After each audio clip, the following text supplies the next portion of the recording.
Nous avons commencé l'année avec le point presse qui était dédié au bilan de la participation des armées françaises aux exercices de l'OTAN. Et nous poursuivons cette semaine avec l'exercice interarmées et interalliés Orion 26. Il se déroulera entre février et avril sur le territoire national. Orion 26 est un entraînement majeur de préparation opérationnelle à la haute intensité. Il permet de démontrer la capacité de la France à entrer en premier sur un théâtre d'opération, de mener une coalition internationale ou encore de s'intégrer dans un dispositif otanien. Orion 26 teste des innovations capacitaires clés.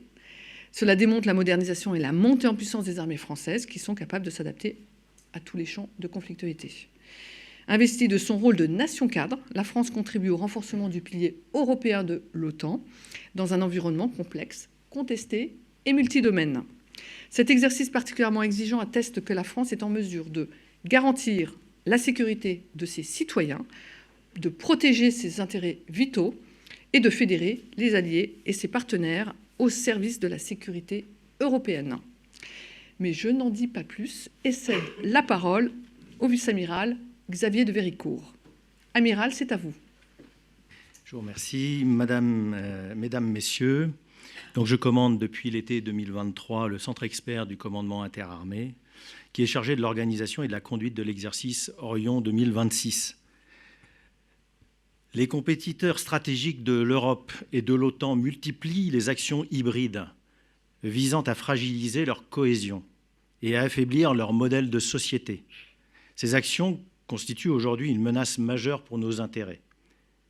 Face à cette stratégie, face à l'augmentation de la conflictualité et à la persistance du risque de confrontation aux frontières de l'Europe, la France adapte avec ses alliés son modèle de défense. Cette adaptation repose à la fois sur la maîtrise des champs cyber, informationnels, électromagnétiques et sur le maintien de capacités militaires robustes, capables d'agir dans la durée, tant dans l'hybridité que dans la haute intensité.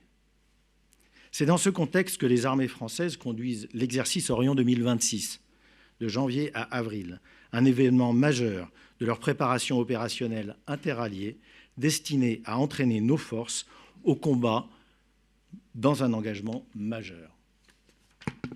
Orion 2026 est la deuxième édition d'un cycle d'exercices interarmés et interalliés, déployés sur l'ensemble du territoire national.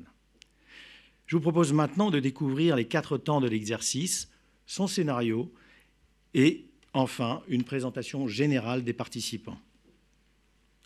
Suivante.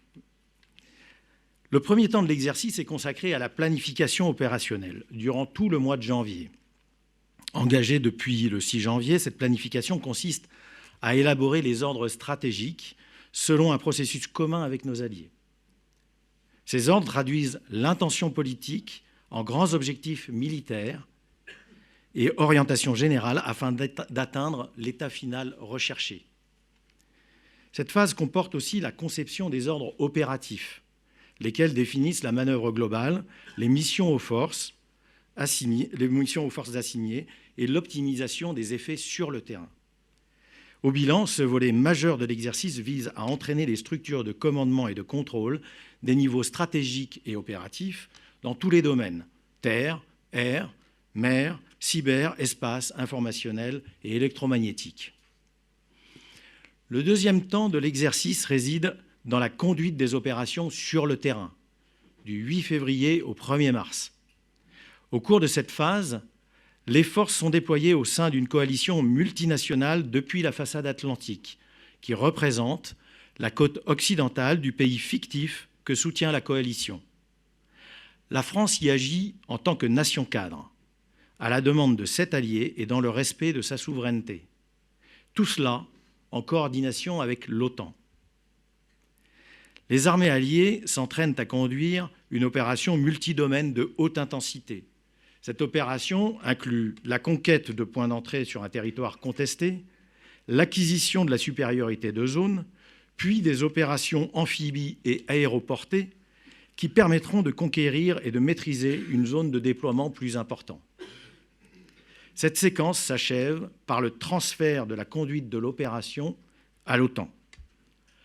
Le dernier temps de l'exercice porte sur l'intégration de nos forces dans une opération de l'OTAN.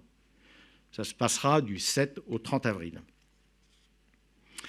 L'exercice change alors de contexte, car d'une opération conduite en coalition sous leadership français, il devient une opération intégrée à la chaîne de commandement otanienne. Cette phase illustre la capacité des armées européennes à s'insérer pleinement dans une structure du commandement de l'Alliance et à s'inscrire dans une dynamique d'engagement collectif. En parallèle et tout au long de l'exercice se déroule un entraînement de gestion interministérielle de la crise sur le territoire national. Cette phase se cristallisera les 30 et 31 mars dans un wargame interministériel, autrement dit un jeu de guerre, impliquant les commandements territoriaux en métropole et en Guyane, tout comme les représentants des ministères et des préfectures concernées. L'objectif est de tester en conditions réalistes la réactivité et la coordination des capacités civiles et militaires sur le territoire national face à des menaces diverses, alors que nos armées sont déployées dans un engagement majeur à l'étranger. Cette phase permet de simuler une montée en puissance de nos organisations de manière progressive pour répondre concrètement à deux enjeux. Le premier est la maîtrise sur le sol français des rétroactions liées à l'opération conduite à l'étranger. Elle implique les mesures de renforcement de la nation et la coordination des acteurs publics et privés. Le second enjeu concerne le rôle de soutien que la France doit assumer en tant que nation hôte au profit de forces alliées transitant par son territoire. Cette séquence s'inscrit dans une hypothèse de travail fondée sur un engagement de grande ampleur en Europe qui impliquerait l'OTAN. Au bilan, elle illustre concrètement la place centrale de la coordination interministérielle au cœur de la résilience nationale. En parallèle de cette phase interministérielle, une ouverture vers la jeunesse est également planifiée à travers le volet Orion Jeunesse.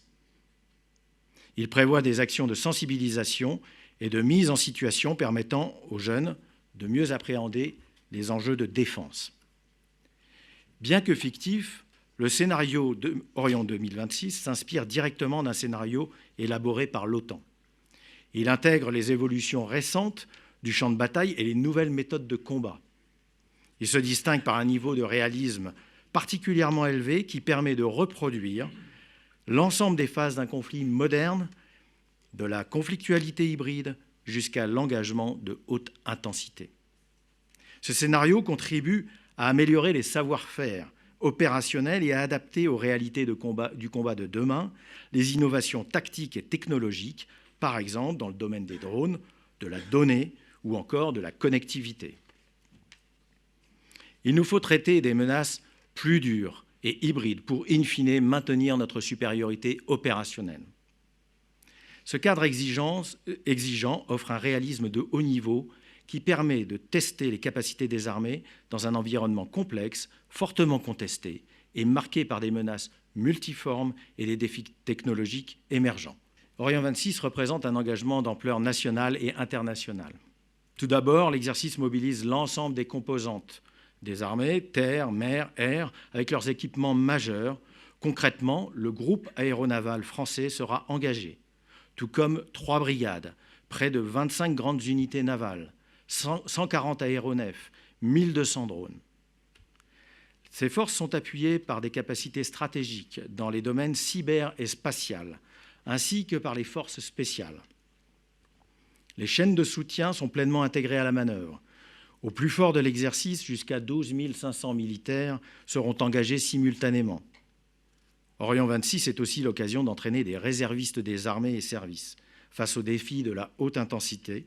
En effet, la réserve vient renforcer l'armée d'active en apportant des compétences complémentaires, de la réactivité et également une véritable profondeur opérationnelle. Orion 26 bénéficie aussi d'un ancrage territorial particulièrement large. Près de 15 départements français sont concernés, y compris la Guyane. Cette empreinte géographique est essentielle car elle permet aux armées de s'entraîner avec leur matériel dans des conditions réalistes. à terre, en terrain militaire ou en terrain libre, en mer, au large et en zone côtière, dans les airs, en zone de circulation aérienne générale. Ces 3 milieux sont également complétés par des moyens de simulation.